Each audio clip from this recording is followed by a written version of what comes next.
In today's video, we will take a look at some of the players who are on my watch list for Game Week 4. We begin the list with Adama Traore from Wolves. Wolves and Arsenal are the only two sides that are yet to score a goal this season, but Traore has looked threatening in the first 3 games. His expected goals figure of 1.30 is the 13th best in the league, while his expected assist figure of 0.70 is the 15th highest among midfielders. Quite impressive considering Wolves faced Leicester, Spurs and Manchester United in the first 3 game weeks. He is yet to provide any attacking returns this season, but his underlying stats have been impressive. His total of 12 shots is the 3rd highest among all players, while his tally of 9 chances created is the 4th highest among all players and the joint highest among midfielders. Only Mohamed Salah has taken more touches in the opposition box than the Spaniard, while he ranks top among teammates for big chances. After 3 games, Wolves have taken a total of 57 shots. Only Liverpool and Manchester City have taken more.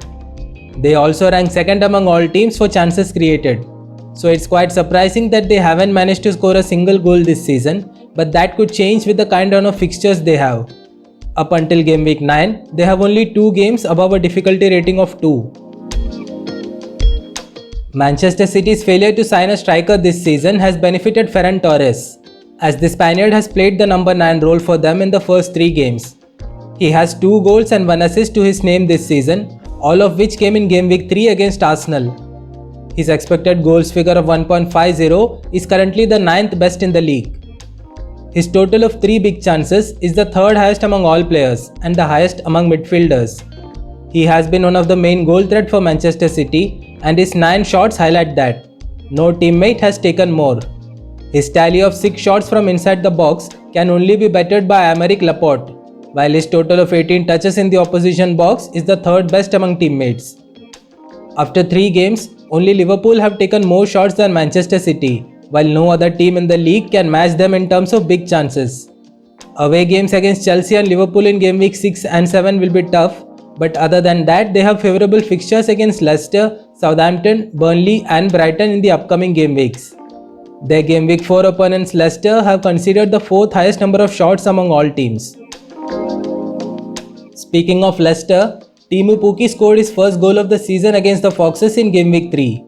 So far this season he has 11 fantasy points from 3 games. His expected goals figure of 1.63 is the 7th best among all players and the 3rd best among forwards. After 3 games, only Michail Antonio and Dominic Calvert-Lewin can better Pukki's 3 big chances among forwards.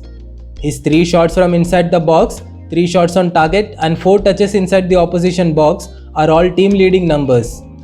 Norwich currently are the 5th worst in the league for expected goals, but they had a tough run of starting fixtures against Liverpool, Manchester City and Leicester. And fixtures are the prime reason for Pukki being on my watch list. In game week 4, he faces Arsenal, who have been terrible in defense this season.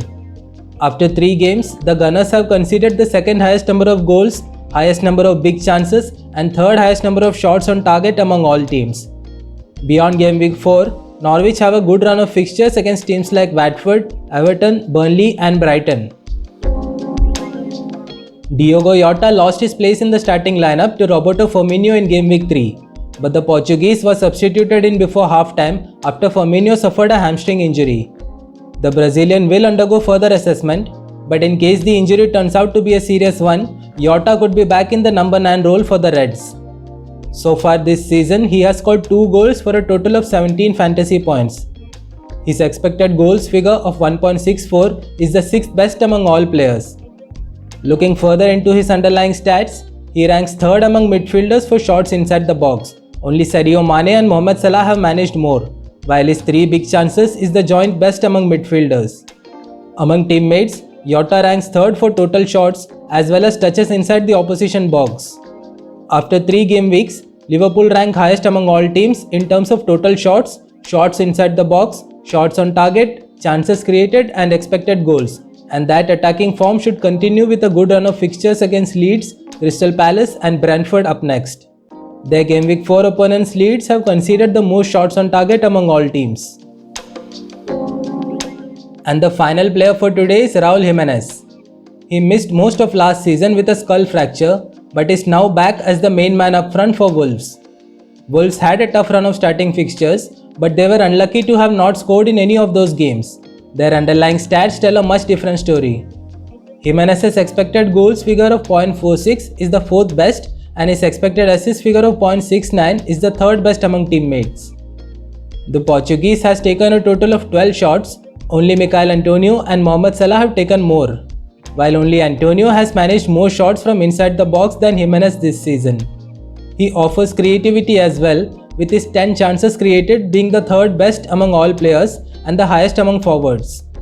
Among teammates, only Adama Traore has taken more touches in the opposition box than Jimenez. Despite facing Leicester, Spurs and Manchester United in the first 3 games, Wolves rank 9th in the league for expected goals and 7th in the league for expected assists, so they could well benefit from a kind run of upcoming fixtures. They face Watford up next, followed by Brentford, Southampton, Newcastle, Aston Villa and Leeds in the next 5 game weeks. None of those fixtures have a difficulty rating of more than 3.